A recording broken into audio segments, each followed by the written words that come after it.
Hoje a gente vai falar sobre o dente e suas estruturas, esmalte, dentina, polpa, cemento, além de dividir o dente anatomicamente em coroa e raiz. O dente ele pode ser dividido anatomicamente. O que é dividir algo anatomicamente? Dividir em partes. Se eu divido um dente anatomicamente, eu estou falando das partes dele para você. Então eu estou falando, aqui é a coroa e aqui é a raiz. E aqui é a linha que divide a coroa da raiz, que é a linha do colo. Ponto. A coroa normalmente é a parte que fica exposta na cavidade bucal. Só tem uma pequena diferença. Essa coroa que aparece aqui, por exemplo, em um sorriso, tudo do dente que está para fora é chamado de coroa clínica. Essa coroa que a gente consegue observar a delimitação dela anatomicamente, ela é chamada de coroa anatômica. E não necessariamente essa linha aqui, ela vai coincidir com a linha da gengiva. Então a gengiva ela pode estar passando dessa forma. Se a gengiva passa nessa altura, a coroa clínica é daqui até aqui. E a coroa anatômica é daqui até aqui. Um outro exemplo, um paciente que sofreu uma recessão gengival. Vamos supor que a gengiva esteja a essa altura aqui, ó. Então, quando ele sorri, aparece o dente daqui até aqui. Ou seja, a coroa clínica vai daqui até aqui, por mais que apareça um pedacinho da raiz anatômica, tá? A coroa anatômica vai daqui até aqui. Espero que não tenha ficado muito confuso, mas voltando aqui ao nosso raciocínio. Então a gente na divisão anatômica tem basicamente coroa, colo ou linha do colo e raiz. Coroa sempre vai ser uma, raiz pode ser uma, pode ser duas ou pode ser três. Normalmente são essas três variações de raiz que existem. Uma, duas ou três raízes. Tá, tudo bem, Kaique, é coroa e é raiz. Mas o que tem de estrutura dentro dessa coroa? E o que tem de estrutura dentro dessa raiz? É isso que a gente vai ver agora. A gente vai pegar esse dente e vai dividir ele de acordo com as suas estruturas. Então a gente vai ter esse esquema aqui.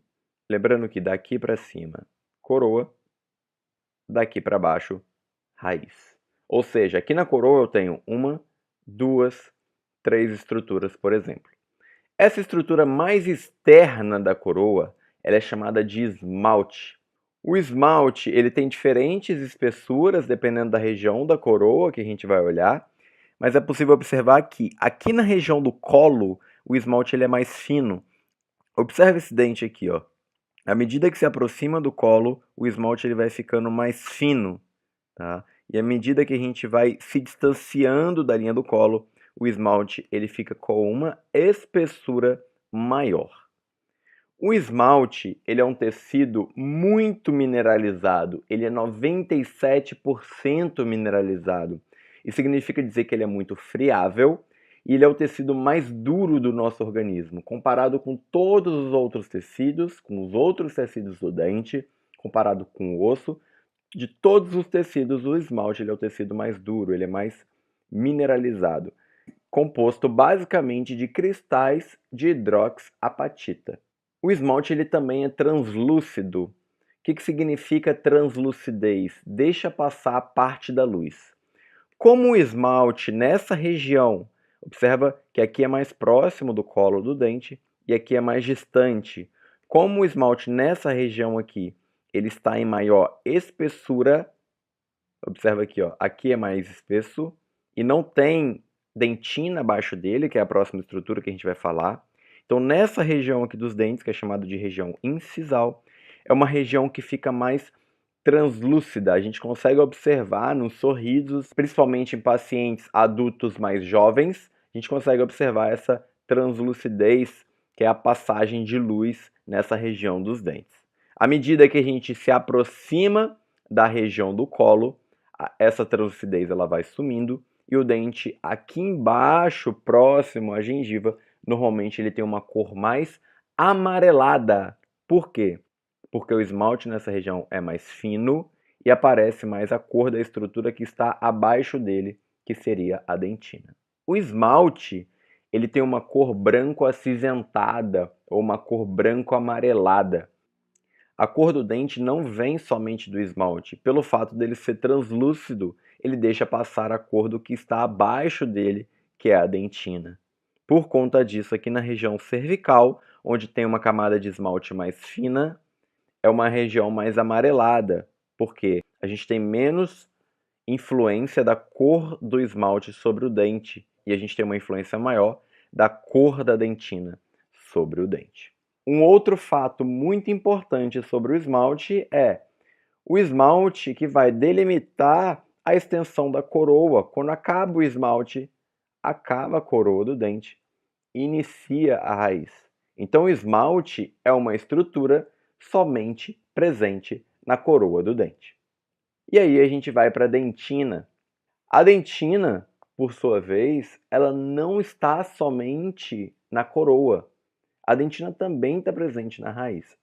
E nós podemos dividir ela em dentina coronária, que é a dentina que está localizada na coroa, e dentina radicular, que é a dentina que está localizada na raiz.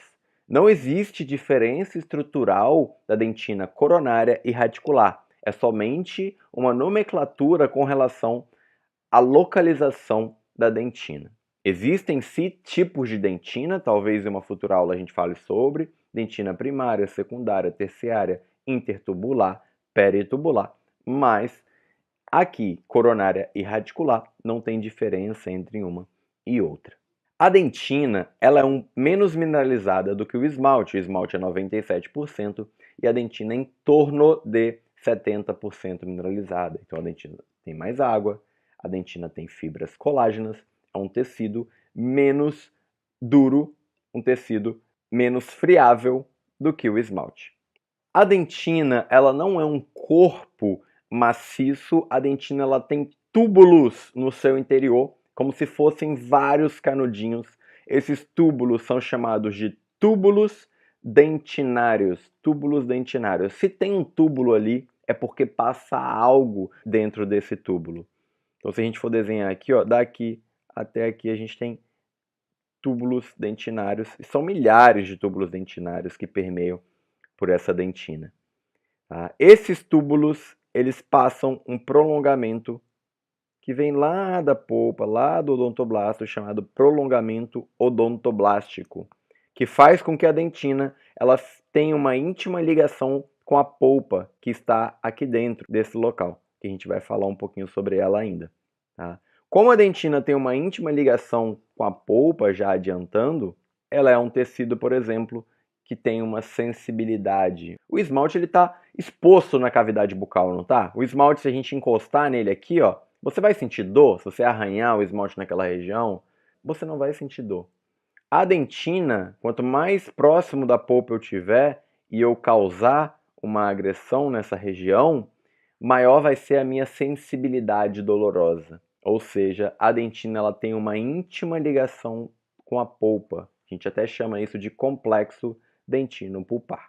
O esmalte, obviamente, se você ir com uma broca sem refrigerar, esquentando muito o dente por conta do aumento de temperatura, o paciente ele vai ter uma sensibilidade dolorosa. Mas o esmalte, por si só, ele é um tecido muito mineralizado, muito friável. Ele não tem essa íntima relação com a polpa que a dentina tem. E a polpa? A polpa, ela está dentro da dentina. A dentina, ela forma como se fosse um arcabouço do dente, ela dá quase toda a estrutura do dente. Sobre a dentina, aqui na região da coroa, a gente tem um esmalte. E dentro da dentina, a gente tem a polpa. A polpa, da mesma forma que a dentina, ela é encontrada na coroa, não em toda a coroa, observa, mas ela é encontrada na coroa e também na raiz. A polpa é a parte que a gente chama de parte vital do dente. É um tecido muito vascularizado, tem vasos, a polpa sangra, e é um tecido muito inervado também. Por isso que o dente dói. A polpa, ela fica dentro de uma cavidade. Observa aqui no canto esse dente.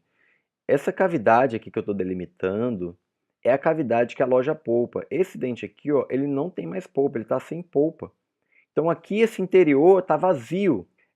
A polpa é um tecido mole e ela ocupa um espaço. Esse espaço é chamado de cavidade pulpar. Então a polpa, tudo isso que está esquematizado aqui de vermelho, ela está dentro de um espaço que é a cavidade pulpar, que é a cavidade que aloja a polpa. Tá? Então, uma vez que um dente, por exemplo, precisa de fazer um tratamento endodôntico, um tratamento de canal, o que o dentista vai fazer? Ele vai limpar essa polpa, ele vai remover toda essa polpa, vai ficar um espaço vazio da cavidade pulpar, e depois ele vai obturar, ele vai tampar esse espaço vazio com um material. O material utilizado hoje é a gutta-percha aqui na região da raiz.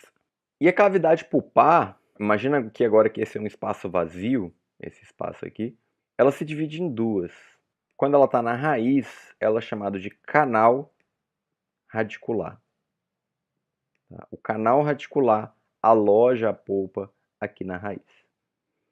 E aqui na coroa, ela é chamada de câmara pulpar. Câmara pulpar e canal radicular. São o quê? Locais que alojam quem que fica aqui? A polpa. Tá? Por isso o tratamento ele se chama tratamento de canal, por conta do canal radicular. O dentista vai limpar o canal radicular e vai obturar o canal radicular. Mas não acabou por aí. Por volta de toda a dentina radicular, nós temos o cemento. Então o cemento ele sai daqui da região do colo, às vezes não exatamente tem um espaço, existe casos de espaço entre esmalte e cemento, mas de uma forma geral, o cemento ele sai aqui da região do colo, ele contorna toda a dentina radicular. Então o cemento ele é uma estrutura somente presente na raiz.